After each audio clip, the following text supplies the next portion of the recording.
వేములవాడ కోడె మృతిపై ఇక మెదక్ జిల్లా నర్సాపూర్ బీఆర్ఎస్ పార్టీ క్యాంపు కార్యాలయంలో ఎమ్మెల్యే హరీష్ రావు మాట్లాడారు. ఆ బాధ్యతను తమకై అప్పగిస్తే మేమైనా వేములవాడ కోడెలను గడ్డిపై పెడతామని అన్నారు.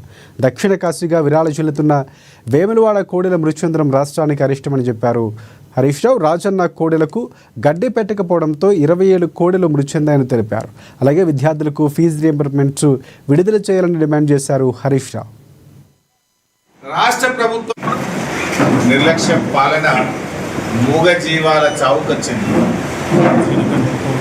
వేములవాడ కోడెల మరణం తెలంగాణకు అరిష్టం.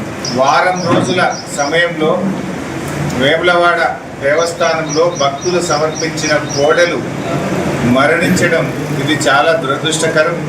ఇది రాష్ట్రానికి అరిష్టం. దీనివల్ల భక్తుల మనోభావాలు కూడా బాగా దెబ్బతింటా ఉన్నాయి. రోజు కోడెలు చనిపోతున్నా కూడా ప్రభుత్వంలో కనీసం చలనం లేదు, ప్రభుత్వం పట్టించుకోవడం లేదు. ఒక వారం రోజుల్లో 26 కోడెలు మరణించాయి.